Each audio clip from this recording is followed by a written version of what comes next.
Hola, ¿qué tal? Gracias por estar con nosotros. Muchos de vosotros ya me conocéis. Soy Adrián Celaya, presidente de CAI Group.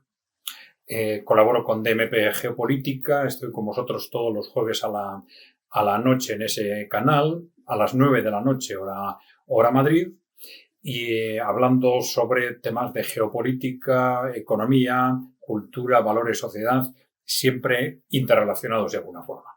Ya sabéis que yo siempre insisto en que mi planteamiento, el planteamiento de CAI Group, no es un planteamiento de un agente político, sino es un planteamiento de análisis. Esto quiere decir que a efectos de las preguntas y respuestas, pues muchas veces no vamos a responder o os vamos a tener que decir que esto no lo conocemos o que tenemos dudas. ¿Por qué? Pues porque es lo correcto y es lo que procede. Si fuéramos agentes políticos, igual tendríamos que tener respuesta para todo o aparentar tener respuesta para todo, pero como no lo somos, lo correcto y lo honrado es que respondamos a lo que sabemos en la medida en que sabemos y que si tenemos dudas os transmitamos dudas, ¿no? Pues sin más, ya sabéis que para ayudarnos la forma más directa es que os suscribáis al canal y sin más, vamos a empezar con las preguntas y respuestas. Yo me voy a situar en una esquina, que es lo que procede, ¿no? Y vamos a dar importancia, si es posible, a que podáis ver el texto de las preguntas. Pues vamos a ello. Vamos a ver. Tenemos una pregunta, un planteamiento de Nevsky. Nevsky nos hace una puntualización muy interesante, porque habíamos hecho referencia a que en Huawei, la empresa china de telecomunicaciones, en realidad habíamos hecho una puntualización en el sentido de que, a pesar de lo que se decía, no era realmente una cooperativa, sino que los trabajadores tenían acceso, participar en el capital, pero no realmente en la gestión. Y Nevsky nos dice que en Huawei los trabajadores sí gestionan la empresa y deciden la línea a seguir en asambleas, etcétera. Bueno, lo hemos comprobado y efectivamente no es que sea exactamente una cooperativa tal como la entendemos en Occidente, pero sí es una empresa controlada por los trabajadores. Hay un socio fundador que tiene aproximadamente un 1% del capital, el resto del capital está en manos de trabajadores, no de todos, pero solo los trabajadores pueden ser accionistas dentro de ese 99%. Entonces, no es exactamente, y tampoco tienen todos el mismo voto, como sucede en las cooperativas en muchos de nuestros países, ¿no? Entonces, no es exactamente una cooperativa, pero sí es claramente una empresa controlada por trabajadores. Esto es muy importante porque, bueno, porque es China y por el volumen y la dimensión y la importancia y el nivel tecnológico de esta empresa. Dentro de lo que es el mundo de las empresas propiedad de los trabajadores, en general son empresas, a lo largo del mundo, empresas muy pequeñas y muy diseminadas. Entonces, hay casos concretos como este, o como son las cooperativas de Mondragón, etcétera, que merecen la pena destacarse, por lo menos como referente, ¿no? Bien, vamos a continuar. A ver.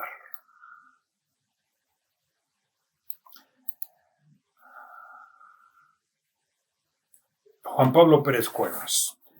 Juan Pablo Pérez Cuevas nos dice, en Chile, al comienzo de la aplicación del neoliberalismo, en el año 75 se bajó el gasto público a la mitad. Bueno, vamos a ver, ¿por qué me hace esta puntualización? Porque estuvimos hablando de un concepto que es poco conocido, pero que es realmente interesante, ¿no? Así como todo el neoliberalismo, todos los modelos neoliberales que se desarrollan en Occidente a partir de los años 80 y sobre todo a partir de los 90, bueno, pues defienden como teoría siempre más mercado, menos Estado, privatizan las empresas públicas, toman una serie de medidas siempre a favor de los intereses de las empresas frente al Estado. Sin embargo, no han dado pasos significativos a la hora de reducir el total del gasto público en la economía. Y esto es ciertamente llamativo, porque es uno de los conceptos que siempre están poniendo sobre la mesa los teóricos del neoliberalismo y, sin embargo, llegan al gobierno y decíamos que apenas se reduce el gasto público, lo reducen un poquito, se vuelve a compensar, pero vemos cómo el gasto público en general en Occidente como se incrementó significativamente durante la posguerra, pero luego cuando llega el neoliberalismo, bueno, se incrementa un poquito, pero no se sigue incrementando al mismo nivel, pero no se reduce. Y esto es realmente muy, muy llamativo. Es decir, en los 30, 40 años de neoliberalismo, el gasto público se ha mantenido. El peso del total del gasto público se ha mantenido y no se ha reducido. Entonces, Juan Pablo Pérez me comentaba de forma muy interesante que en Chile, con los gobiernos de Pinochet, que empezaron a partir del año 75 a aplicar las doctrinas neoliberales de la escuela de Chicago, no se redujo, al contrario, se redujo significativamente el presupuesto público, ¿no? Bueno, y efectivamente hemos visto que esto sucedió en Chile y también en algunos casos de países que habían pasado por guerras, ¿no? Bueno, pero ¿qué es lo que ha sucedido en esos países?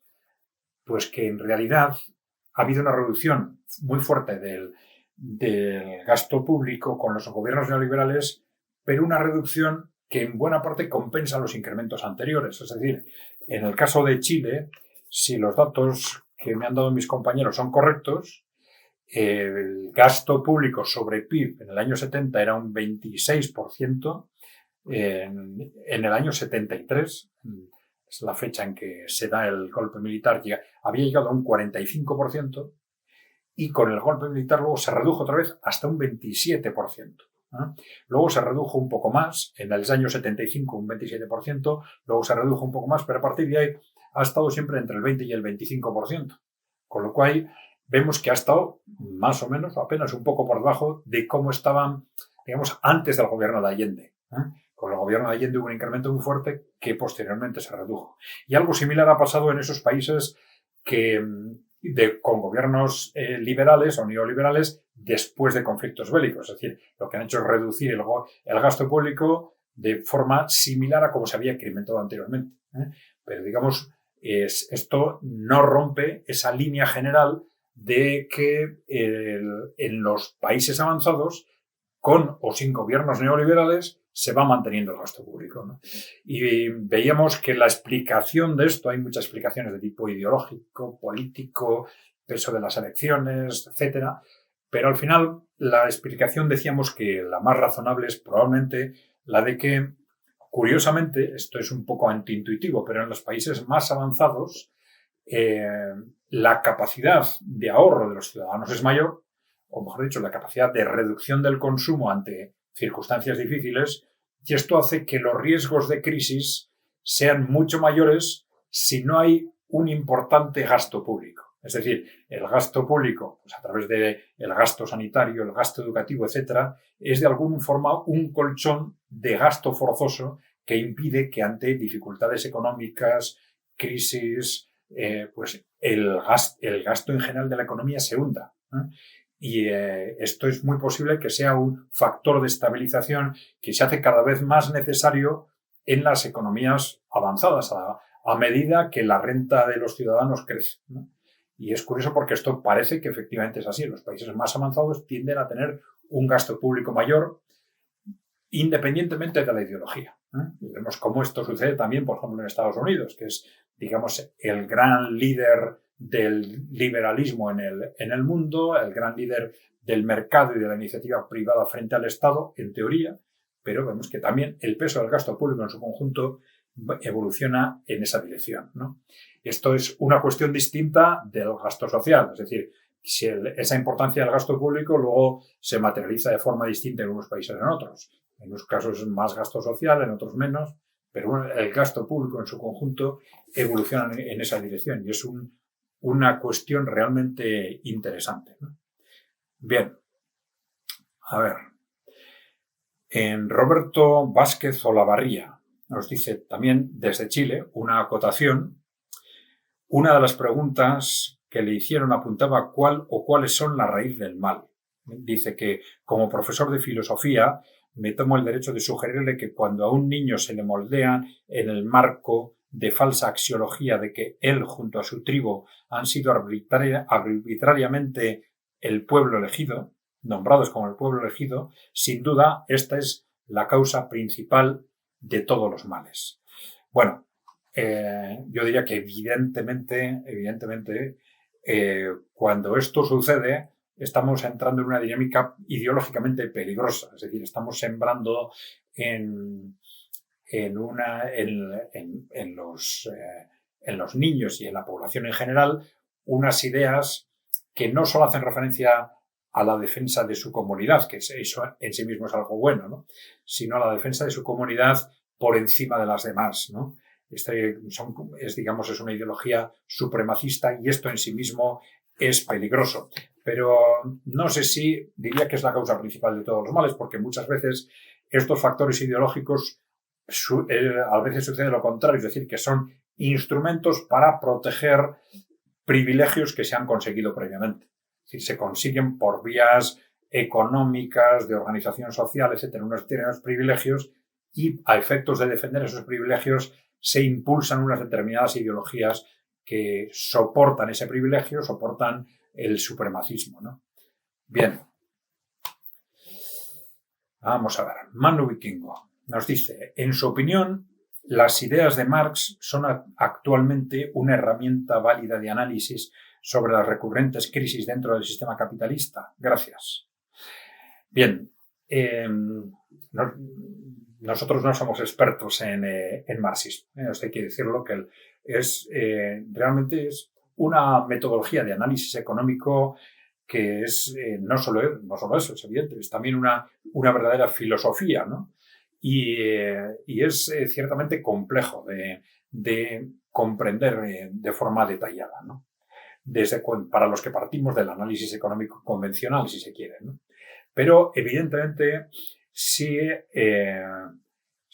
lo que podemos decir es que sí hay muchos elementos dentro del marxismo que son muy interesantes, ¿no? Y que aportan elementos que no se tienen en cuenta en el análisis económico convencional y fundamentalmente desde el punto de vista de la importancia que tiene la búsqueda del beneficio como un elemento absolutamente central en las dinámicas económicas, ¿no? Y en qué medida la generación del beneficio, la gestión que los empresarios hacen del beneficio y tal, es esencial a la hora de explicar, como dice Manu Vikingo, las crisis económicas, ¿no?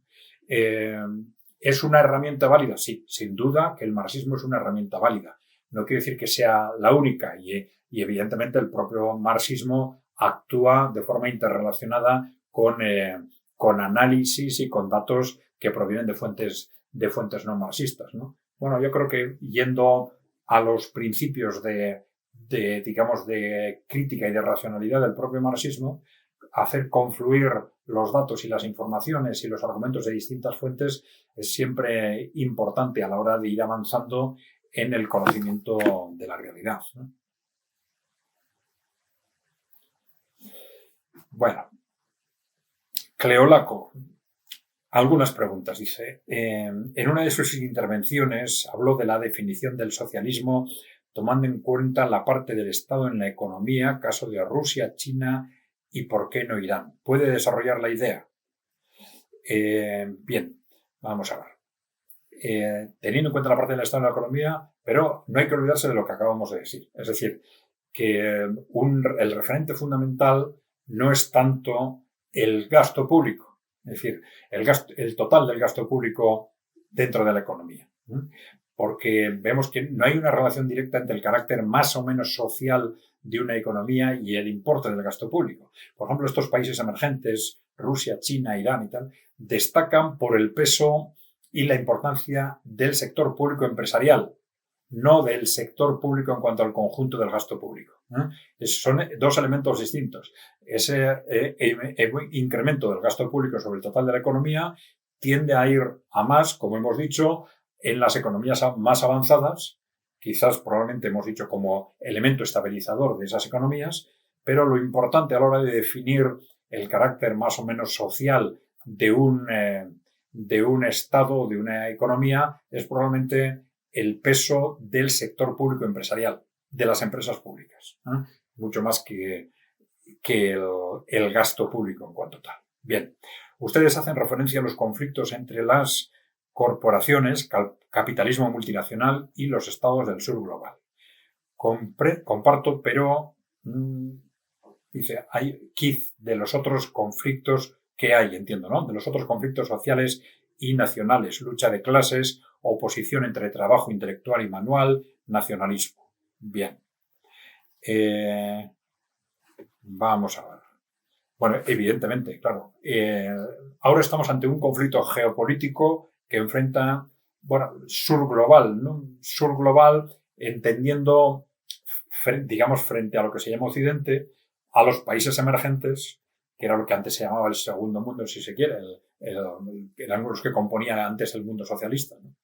Y lo que antes componía el tercer mundo, países en desarrollo, ¿no? Entonces ahora hablamos de Occidente por un lado, frente a, sobre todo, países emergentes y países en desarrollo. Y ahí está donde estas son las bases de ese choque geopolítico en el que nos encontramos, ¿no? Sí, evidentemente, detrás de esto no es solo una lucha de países, es también una lucha de modelos.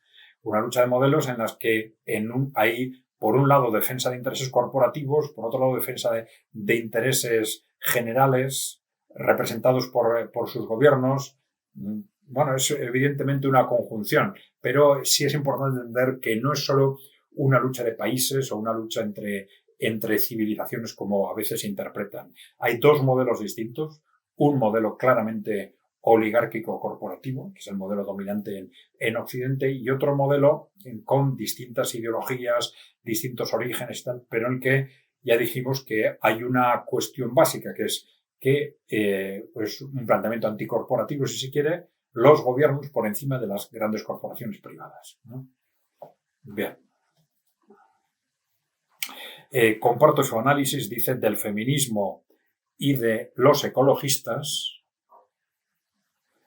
pero merecen una conferencia específica para alimentar un debate constructivo. Efectivamente, sobre el tema ecológico, ya hemos hecho un programa sobre el catastrofismo climático, lo hemos llamado así, para distinguirlo, esa concepción posmodernista o posmocapitalista del ecologismo para distinguirlo del ecologismo tradicional o de la defensa del medio ambiente en sí misma, si se quiere, ¿no?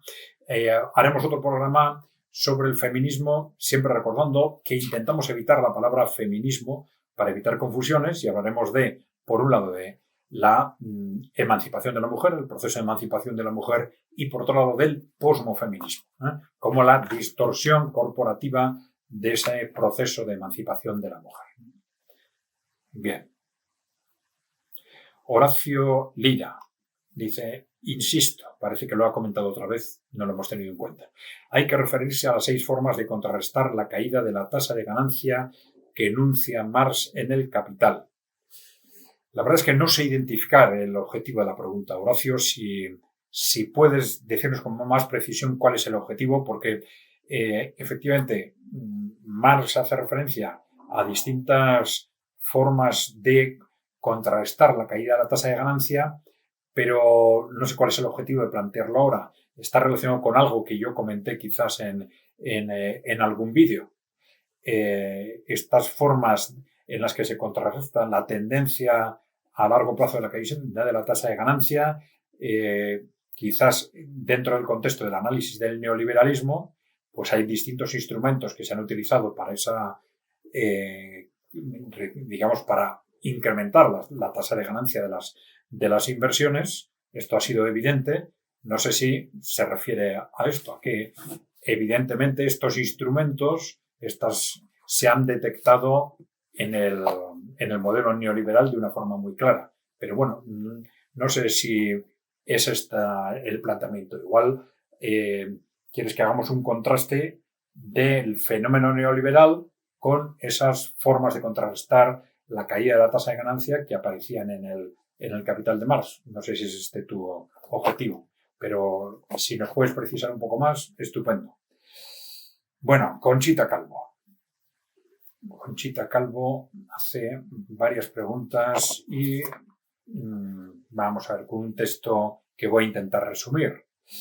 Sobre el trabajo femenino. Dice, en los Países Bajos, dice que hay muchas familias, padres y madres, que tienden a trabajar menos días y las familias se reparten el trabajo y cuidado de los niños. Efectivamente, esto es un tema clave. Es decir, cuando ya se llega a un cierto nivel de desarrollo, hay una tendencia natural a buscar trabajar menos en la clase trabajadora en general, ¿no? Y esto es algo que puede tender a largo plazo a reequilibrar ese equilibrio roto durante el neoliberalismo a través de una incorporación salvaje de la mujer al mercado de trabajo, ¿no? Bien.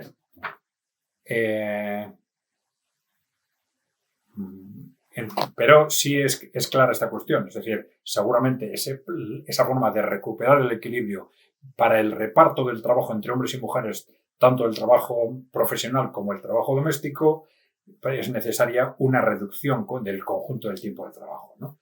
Y esto hay países muy avanzados que poco a poco se lo pueden ir permitiendo y otros que pueden de alguna forma ir compensando ese desequilibrio que se generó de forma radical en los años 70 u 80, ¿no? Bien, la misma Conchita Calvo nos dice el capitalismo efectivamente abusa de todo mano de obra barata, pero no le parece de recibo, dice, si sigo comentarios, no me parece de recibo menospreciar el movimiento feminista, ¿no? Bueno, incluso en el tema de los adjetivos neutros no son para criticar, bueno, vale.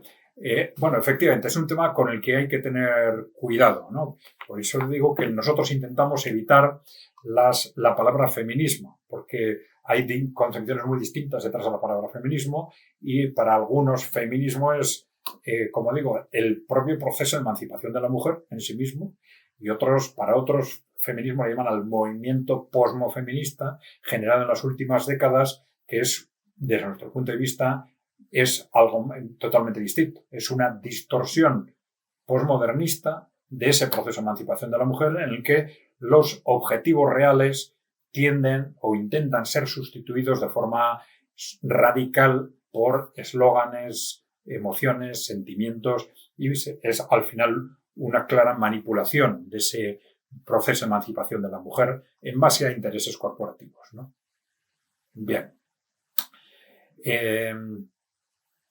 Vamos a ver, Alicia Norma Bodón nos pide que hablemos del Tratado Antártico. Es un tema que me preocupa especialmente como argentina y latinoamericana en este mundo multipolar. Bueno, no podemos responder todavía, no puedo decir nada sustancial, sobre todo para los argentinos que conoceréis bien ese tema. Pero, bueno, vamos a recoger la idea e intentaremos profundizar algo para ver si podemos decir algo sustancial en otra ocasión.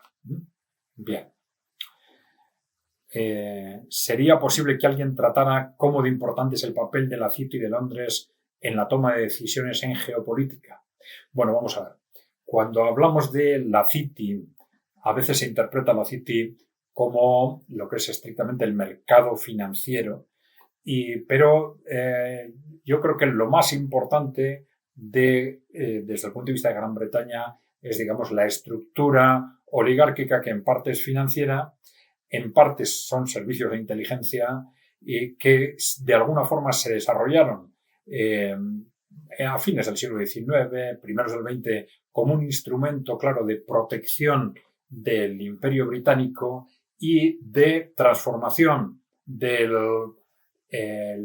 vamos a decir, del control que tenía hasta entonces la aristocracia y las corporaciones británicas en un control internacional. Es decir, pasaron del control a través del Imperio Británico a un control, digamos, multinacional en el que los servicios de inteligencia han sido cada vez más importantes. Pero el papel seguramente más decisivo de esta oligarquía británica ha sido seguramente a través del ejercicio de su poder directo e indirecto sobre Estados Unidos. Esto fue un objetivo clarísimo, sobre todo desde comienzos del siglo XX.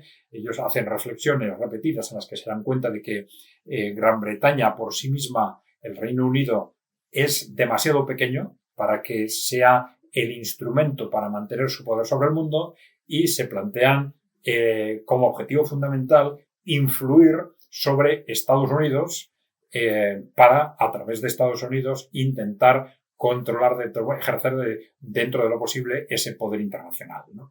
Y, bueno, esa influencia británica sobre Estados Unidos ha sido una constante en unos y otros gobiernos, en unos y otros grupos de interés, y yo creo que probablemente en este momento es el factor, sigue siendo el factor fundamental para que ese poder, digamos, de las élites británicas se ejerza sobre este ámbito internacional, ¿no? Sin olvidar que, por supuesto, a todo lo largo del siglo XX y del siglo XXI, estas élites de unos y otros países se han entremezclado, ¿no? Y entonces hay confluencias de intereses que ya es cada vez más difícil identificarlos como intereses británicos o intereses norteamericanos o intereses occidentales, ¿no? Bien. William Wyeth. Sería interesante hacer este análisis comparando Occidente con el conjunto de países de los BRICS y ver, por ejemplo, el papel del Estado. Bien, sí, evidentemente, esto es un tema clave porque precisamente dentro de este choque geopolítico del que tanto estamos hablando y que va a ser decisivo para el futuro del mundo, es muy importante identificar qué es lo que hay detrás de ese choque geopolítico para no quedarnos, como decía antes, en una mera lucha entre países. ¿Qué modelos hay detrás de ese choque geopolítico? Conocemos bien el modelo occidental, no conocemos tanto o conocemos mucho menos qué hay detrás, qué modelos hay detrás del países de los BRICS, ¿no? Nos dices el papel del Estado. Bueno, ya hemos dicho que no hay que prestar tanta atención, por ejemplo, al conjunto del gasto público sobre la economía, ¿no? Que esto tiene más relación con el volumen, el nivel de desarrollo de un país y la estabilización de la economía que con el carácter más o menos social. El papel del Estado, bueno, yo diría que sí, es decir, esa relación, creo que ya lo hemos comentado, nosotros lo que hemos identificado analizando los distintos modelos de los BRICS, vemos que el camino en el que se avanza claramente se puede identificar como factor común la relación, el posicionamiento respectivo de las grandes corporaciones privadas y de los gobiernos, o del Estado, si se quieren. En el modelo de los BRICS, con diferentes ideologías, tradiciones religiosas, los gobiernos, los estados, están por encima de las grandes corporaciones privadas, ¿no? Y en el modelo occidental es al revés, ¿no? Aunque se llamen democráticos, etcétera, pero en la práctica sabemos quién controla los medios de comunicación, quién controla las elecciones, etcétera, ¿no? Bueno, entonces el tema es esa relación entre gobiernos y grandes corporaciones privadas por un lado, y luego también, desde el punto de vista que comentas, esto tiene mucha relevancia a la hora de identificar el papel de empresas públicas e empresas privadas, ¿eh? De lo público y lo privado, pero no tanto desde el punto de vista del mero gasto, sino desde el punto de vista del sector empresarial, empresas públicas y empresas privadas. En Occidente en general hemos marginado en los últimos años a las empresas públicas, mientras que en los BRICS mantienen o han conseguido un importante equilibrio a la hora de analizar con objetividad cuándo o en qué casos, desde el punto de vista del interés general, es mejor que un sector, una actividad, una empresa esté gestionada en el ámbito privado o en el ámbito público, cosa que en Occidente ya no sabemos hacer desde que el neoliberalismo arrasó con el sector público. Hablaremos más detenidamente de esto probablemente en un programa específico, ¿no?, que dedicaremos a la empresa pública, ¿no? Bien, es Sartre. Bueno, todo esto me dio una perspectiva distinta a lo del golpe de Estado en Chile. Allende pagó el precio de circunstancias, de política exterior, la crisis del petróleo. Bien, luego la implementación a modo de ensayo de las políticas del neoliberalismo. ¿Por qué se eligió Chile? Bueno, es muy posible que la razón no fuera, todo parece indicar que no fue, digamos, elegir un país para poner en práctica el modelo neoliberal. Es decir, la razón del golpe de Estado en Chile fue hacer frente, dentro del contexto de la Guerra Fría, al riesgo de pérdida de control de un país. Es decir, que un país de alguna forma cambiase de bando, ¿no?, o dejase de apostar por el modelo capitalista, ¿no? Pero esa fue la razón del golpe de Estado, clarísimamente. Pero claro, una vez que se da el golpe de Estado y se pone el gobierno de Pinochet, se pone al mando del país, un gobierno claramente pro-occidental y claramente sometido a las estrategias de Estados Unidos, pues esta fue la razón. Se consideró que ese gobierno podía ser un espacio ideal como ensayo de las políticas neoliberales, que no se pusieron en práctica, como sabéis, desde el primer año, sino creo que fue 3 años después del golpe de Estado. Bien. Tito Rodríguez. Vamos a ver. ¿Podéis hablar de cómo perjudica la deuda creciente de los estados de economía avanzada y a qué se llama la exportación de inflación de Estados Unidos y de la desdolarización? Bueno, vamos a ver. La deuda creciente de los estados de economía avanzada. Bueno, la deuda creciente tanto pública como privada, ¿no? Bien. ¿Cómo perjudica? Bueno, la deuda hasta cierto nivel puede ser buena o necesaria si se utiliza correctamente, pues si se utiliza para inversiones, para gastos necesarios, etcétera, ¿no? Pero a partir de cierto nivel, y lo que ha sucedido en los países avanzados es que probablemente se ha utilizado simplemente para mantener viva artificialmente la economía, de tal forma que cada vez que hemos tenido un problema hemos tirado de la maquinita monetaria, que la expansión monetaria se ha trasladado a deuda y hemos ido así incrementando constantemente la deuda simplemente, digo, para mantener viva la economía, ¿no? ¿Y esto en qué perjudica? Bueno, por un lado, cuanto mayor es el incremento el saldo de la deuda, mayor es la carga financiera a la que tenemos que hacer frente. Esta puede ser una de las razones por las que los tipos de interés estén constantemente manteniendo artificialmente bajos, porque la deuda es tan grande que si los tipos de interés se normalizan, los costes de la deuda se disparan y empiezan a caer empresas, empiezan a arruinarse familias y empiezan a arruinarse gobiernos, ¿no? Bien, yo creo que este es quizás el problema fundamental. Es decir, evidentemente esa carga acumulada de la deuda dificulta endeudarse más, adquirir nuevas deudas cuando el endeudamiento se hace necesario, y supone una carga creciente sobre lo que hay que devolver de esa deuda más los intereses, ¿no? Bien. La exportación, ¿a qué se llama la exportación de inflación de Estados Unidos? Bueno, la exportación de inflación, bueno, se debe, la exportación de los problemas monetarios en general de Estados Unidos se basa en el dólar. Es decir, como el dólar es la moneda de reserva referente en el mundo, una parte sustancial, mayoritaria, parece, de los dólares no están en manos de Estados Unidos, sino en manos de otros países, ¿no? De empresas privadas o agentes públicos de otros países, ¿no? ¿Esto qué quiere decir? Que la inflación de Estados Unidos, cuando, por ejemplo, la inflación se crea a través de la emisión de dólares en Estados Unidos por parte de la Reserva Federal, aunque esos dólares se gastan en Estados Unidos, el efecto negativo de esa mayor emisión de dólares, de esa tendencia inflacionista que crea la mayor emisión de dólares, se repercute sobre el conjunto del mundo, sobre todo el mundo que tiene dólares, ¿no? Con lo cual, ellos se benefician de la expansión monetaria y no, en la parte negativa de esa expansión repercute sobre el conjunto del mundo, ¿no?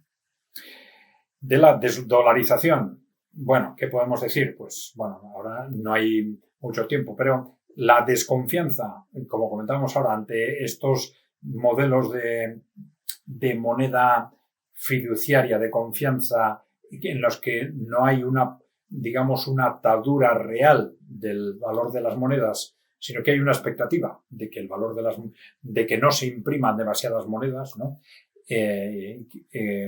Hay una confianza en la actitud de los bancos centrales, pero esa confianza se ha ido perdiendo progresivamente.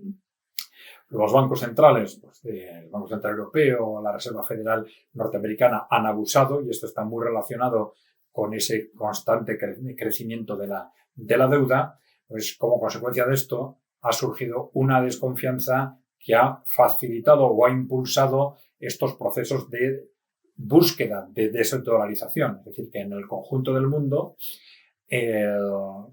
se tiende a intentar sustituir ese peso del dólar como moneda de referente, como moneda de reserva internacional, ¿no? Bueno, aquí hay distintos factores. Por un lado, lo lógico es que a medida que la economía de Estados Unidos vaya perdiendo peso en el mundo, pues le esté siendo cada vez más difícil mantener desde una perspectiva de largo plazo el peso del dólar como moneda internacional. También es evidente que el peso político y militar que ha utilizado Estados Unidos para defender el dólar, pues también se va reduciendo. Entonces, a muy largo plazo, está claro que ese peso del dólar, ese papel del dólar se va a reducir, pero los países emergentes y muchos países en desarrollo también se han empezado a mover para impulsar ese proceso, para limitar esas posibilidades de abuso que tiene Europa y que tiene sobre todo Estados Unidos, ¿no? Bueno, estos son 4 palabras, pero evidentemente podríamos decir mucho más sobre esto, ¿no? Igual le dedicaremos algún programa. Bien. Luis 84689. Los capitales golondrinos, estos capitales financieros que buscan la rentabilidad a corto plazo, fondos buitre de alguna forma, ¿podría explicar sus orígenes y sus consecuencias? Bueno, fondos de ese tipo siempre ha habido, pero digamos que la característica fundamental de los últimos años ha sido esta expansión de los fondos de inversión financieros, que se han convertido, digamos, en casi en la cabecera del capitalismo, porque han ido adquiriendo entre un 5 o un 10% de prácticamente todas las grandes multinacionales occidentales, pues fondos como BlackRock, State Street, Vanguard, etc., ¿no? Y incluso dentro del mismo sector teniendo participaciones en las distintas multinacionales que en teoría están compitiendo entre ellas, ¿no? Algo realmente absurdo desde el punto de vista de la lógica de la economía de mercado, ¿no? Y esto es algo que tiene enormes repercusiones desde un punto de vista de concentración de poder económico, social y político, también negativas desde el punto de vista, ya digo, de funcionamiento de la economía. Algunos expertos han relacionado los problemas de eficiencia de la economía occidental durante las últimas décadas precisamente con este hecho, con el peor funcionamiento de las grandes empresas como consecuencia de esta excesiva concentración de capitales, ¿no? Bueno, el papel de los fondos buitres se ha relacionado también con el proceso de financiarización de la economía de las últimas décadas, pero esto es algo más complejo y necesitaríamos más espacio para analizarlo, ¿no? A ver, Claudia Ochoa Cruz. Bueno, no voy a leer todo porque son casi 2 páginas lo que ha escrito sobre la incorporación de la mujer al mercado de trabajo. Dice que no es en sí perjudicial para una sociedad. Efectivamente, no debería ser, ¿no? Sin embargo, la forma de dicha incorporación dentro del modelo neoliberal fue incluso en detrimento de la propia mujer, además de contribuir a los problemas sociales que se mencionan, ¿no? Bien.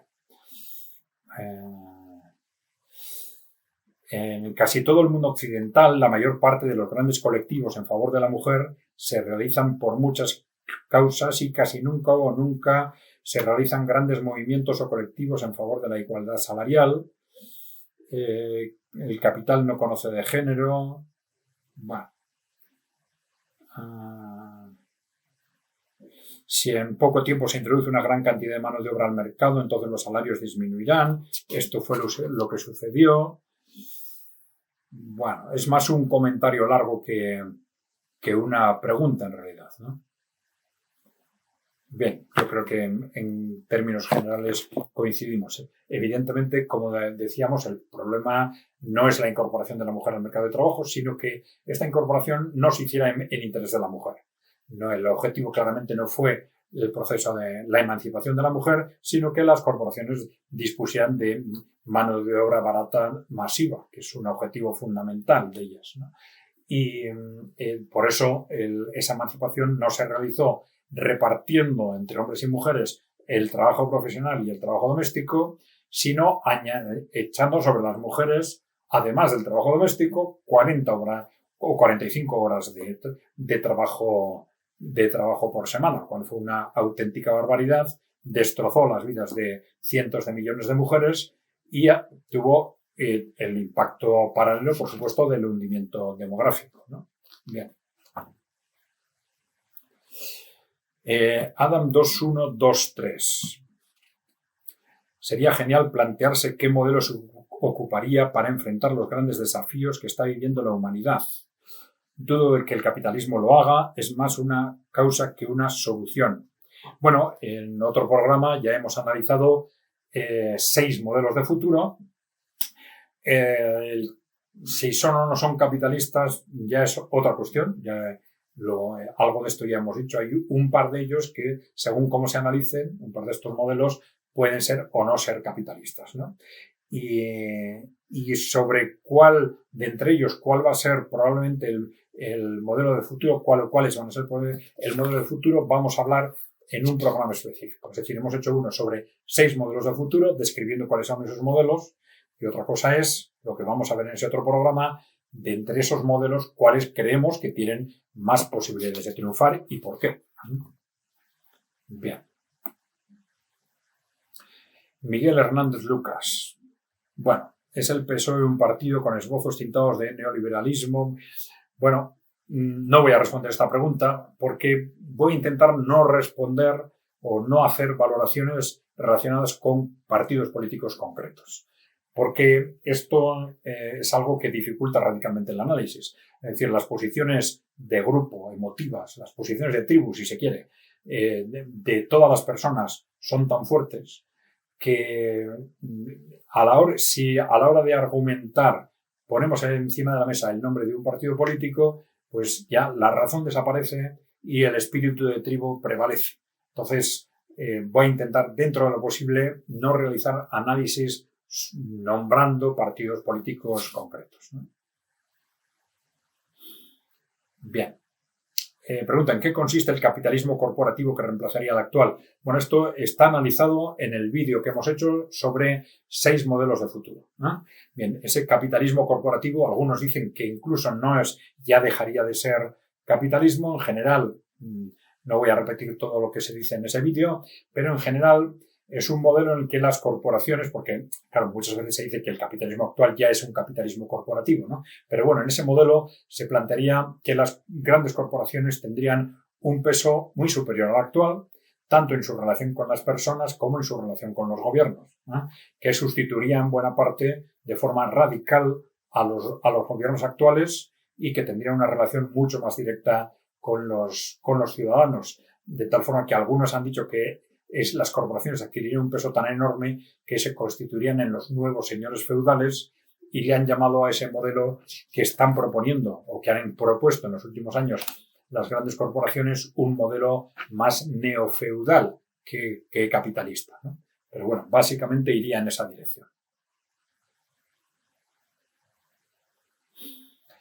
Bien, ¿se puede vivir dignamente con un crecimiento estancado? Bueno, depende de qué entendamos por vivir dignamente. Evidentemente esto es relativo, pero una sociedad que ha llegado a una situación de renta muy elevada, ¿no?, de capacidad productiva muy alta, puede estar en una situación de estancamiento durante muchos años y mantener un nivel de vida digno, evidentemente. Ahora, un crecimiento estancado indefinidamente, pues seguramente ya no. Seguramente ya no. Es decir, probablemente de una forma o de otra el intentar niveles de desarrollo yo creo que es casi algo implícito en el ser humano, intentar poco a poco vivir mejor, ¿no? El tener objetivos que nos permitan mejorar nuestra situación y la de los que nos rodean, ¿no? Entonces, seguramente una situación indefinida de estancamiento pues sería difícilmente compatible con una sociedad sana, entiendo yo, ¿eh? Pero bueno, creo que seguramente podemos hacer muchas hipótesis distintas alrededor de este concepto. Bien, Repinga nos dice: el vínculo del posmocapitalismo con el posmofeminismo y la manipulación de minorías. Todo esto me hace pensar en asuntos como los movimientos LGTB, etc., así como en la visible atrofia de la izquierda en su lucha por sobrevivir, aunque sea avanzando causas o espejismo. Y me gustaría que se pudiera dejar caer fuentes o pensadores para ahondar en este aspecto. Bueno, sí, vamos a ver. Hemos hablado del posmofeminismo como una parte del posmocapitalismo, y la manipulación de minorías. Posmocapitalismo sería la vertiente sociocultural, si se quiere, de lo que en el ámbito socioeconómico es el neoliberalismo. Y ese movimiento se desarrollan en paralelo con tendencias que surgen en los años 60, 70 y que estallan y se extienden al conjunto de Occidente fundamentalmente en los años 90. Y esto sucede en el ámbito ecológico con la manipulación de la defensa del medio ambiente, transformándola en el catastrofismo climático. Sucede con la emancipación de la mujer a través del posmofeminismo, sucede con la manipulación de las minorías sexuales, etc., ¿no? Este es un poco el enfoque que hemos hecho en la explicación, ¿no? Bien. Y hay una interrelación con los aspectos, digamos, socioeconómicos del neoliberalismo y con los aspectos de poder. Todas estas manipulaciones tienen objetivos de poder, de manipulación social y objetivos económicos.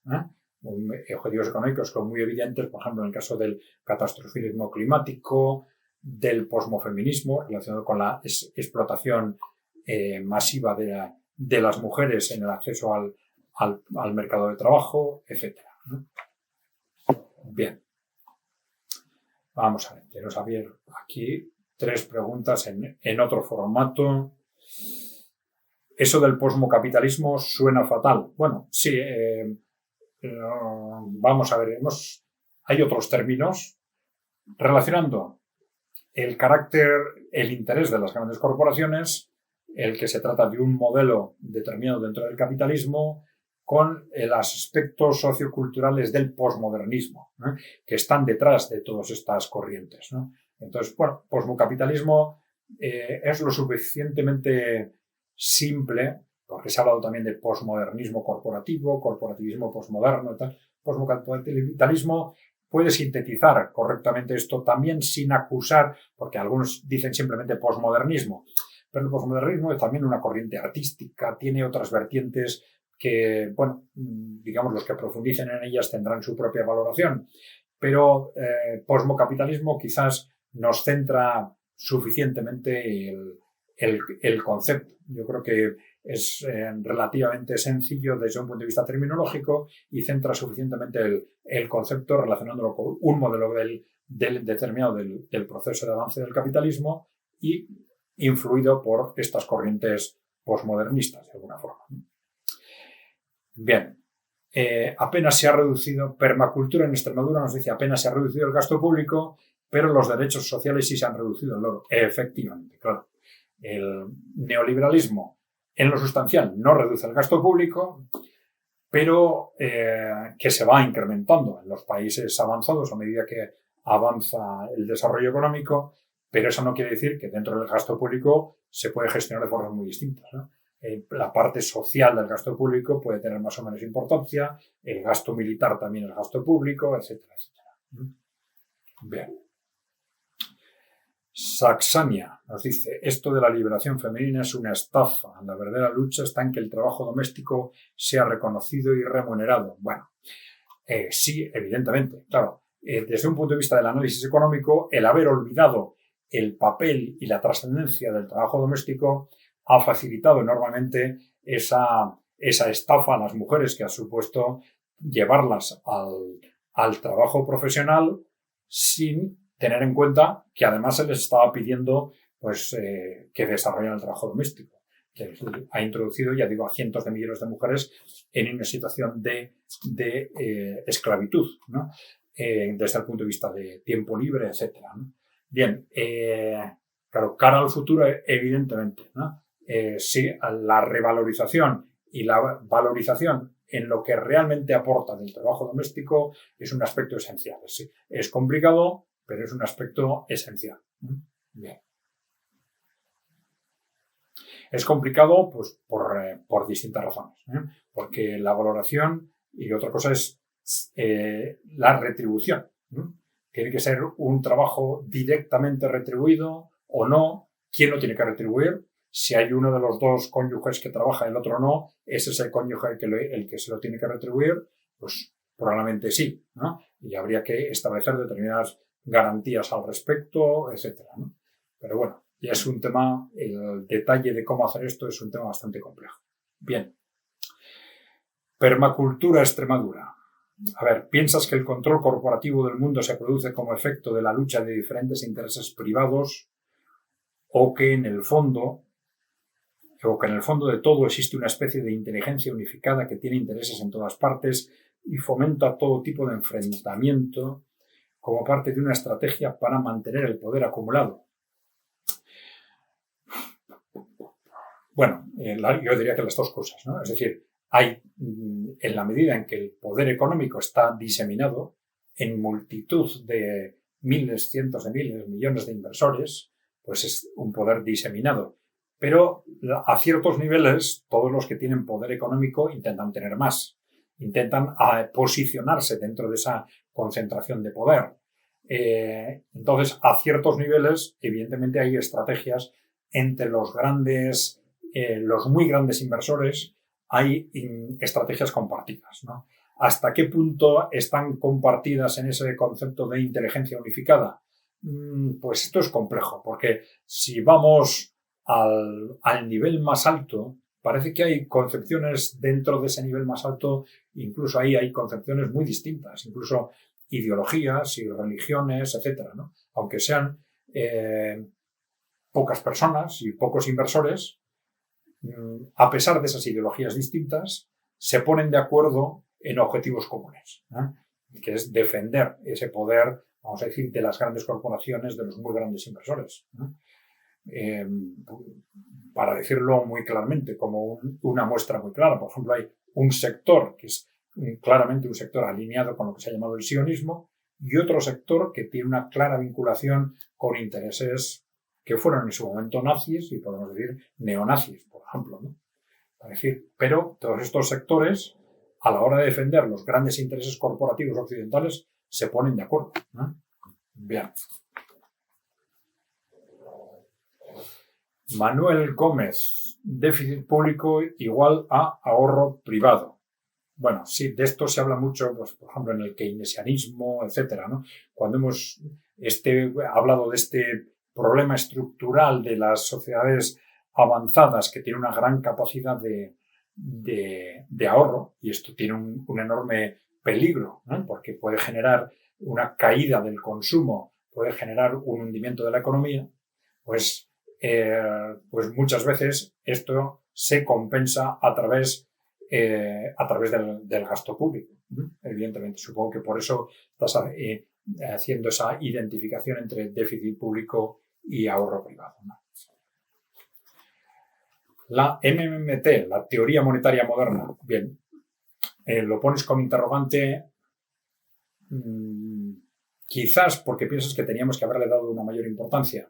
Bueno, dentro del vídeo que hacemos sobre modelos de futuro, hemos elegido 6 y los hemos elegido en base a razones políticas, es decir, porque no se trata de cuáles nos gustan o no nos gustan o cuáles pueden ser más o menos eficientes, sino del apoyo político que tienen. Si un modelo económico no tiene un apoyo político, pues difícilmente va a convertirse en un modelo de futuro. La teoría monetaria moderna está defendida en algunos círculos, en algunos entornos políticos, pero yo creo que es claramente minoritaria, ¿no? Con independencia de que para algunos sectores sea una teoría de una gran validez, ¿no? Bueno, Carlos PDF. La reconversión de la industria del motor occidental en industria militar es parte de la Agenda 2030. En una guerra mundial industrial, al igual que en la Segunda Guerra Mundial, sería fundamental. Bueno, vamos a ver. Aquí esto en este momento se está haciendo. Es decir, los presupuestos occidentales se están movilizando muy rápidamente hacia el gasto militar. Esto puede ser una forma de reactivación a corto plazo de la economía, pero no creo que sea el objetivo fundamental. Puede ser un objetivo indirecto. Yo creo que el objetivo fundamental es político. Es el choque geopolítico en el que nos encontramos y digamos, el objetivo de asegurarse a toda costa que en ese choque geopolítico las grandes corporaciones occidentales no pierden la hegemonía que tienen tanto en Occidente como en el conjunto del mundo. Bien. El comentario sobre el PIB hace referencia a Estados Unidos y Rusia. Lo siento, Cleolaco, no sé a qué te refieres. Si puedes, no sé si hay una pregunta detrás, ya nos comentarás algo más detallado y a ver si te entendemos mejor. Bueno, dentro del capitalismo no hay salida. Es una afirmación más que una pregunta, ¿no? También depende de por qué se entienda por capitalismo, ¿no? Ya comentamos que, por ejemplo, dentro de los países emergentes hay algunos que, aunque tienen modelos con algunas características básicas comunes muy importantes, algunos se definen como socialistas, otros no. Sí, bueno, la definición de lo que es capitalismo y lo que no es también hay que precisarla, ¿no? Jairo García Rodríguez. Bueno, dice que no está de acuerdo con lo del crecimiento de los países para obtener un estado del bienestar en un contexto de crisis energética. La energía fósil es la base del crecimiento. Los países tendrán que decrecer, repartir recursos. Vamos a ver. Bueno, hay en este momento también teorías que nos dicen que la energía fósil se está acabando, ¿no? Pero son teorías muy minoritarias, ¿no? Hay que recordar que esto surgió en los años 70. El Club de Roma difundió este concepto del pico del petróleo, que se iba a terminar en los años 90. Esto no sucedió. Ahora hay sectores muy minoritarios que están defendiendo esto. Hay un análisis científico detrás también, en el que no nos vamos a detener porque no es nuestra función. Pero claro, también es cierto que así como los consumos se están constantemente incrementando, también están apareciendo constantemente nuevos yacimientos petrolíferos y de gas. Entonces, yo creo que en este momento esa concepción de que el petróleo se está agotando o que los combustibles fósiles se están agotando, creo que es muy minoritaria. Este debía ser el punto de partida antes de cuestionar todo lo demás, cuestionar el crecimiento, cuestionar el desarrollo, porque nos estamos acabando con la energía fósil. Sin olvidar de que incluso desde una perspectiva de largo plazo, pues bueno, hay otras fuentes de energía. No las energías renovables no son una fuente de energía eficiente.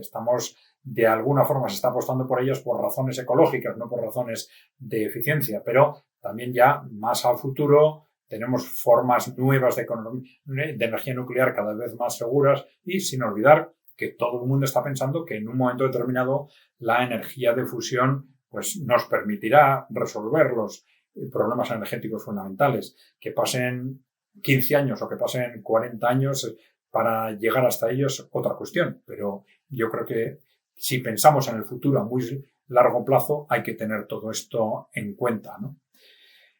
Bien, Jairo García Rodríguez hace otros comentarios también sobre la teoría económica moderna que permite un endeudamiento indefinido. Bueno, vamos a ver. Este tema del endeudamiento siempre depende de cómo se utilice, porque ahí el gestionar correctamente la expansión monetaria y la deuda es importantísimo. Si la deuda puede ser creciente y puede mantenerse de forma significativa si se utiliza correctamente, si se invierte y que a través de esa inversión se consigue una generación de riqueza que va absorbiendo por sí misma esa deuda que hemos utilizado para conseguirla, ¿no? Entonces, bueno, yo creo que ahí hay un concepto de gestión racional de la deuda que puede permitir compatibilizar la utilización intensiva de la deuda, no renunciar a la deuda como instrumento de apalancamiento del crecimiento, pero siempre que se utilice de forma racional y con un enfoque muy claro en el desarrollo económico.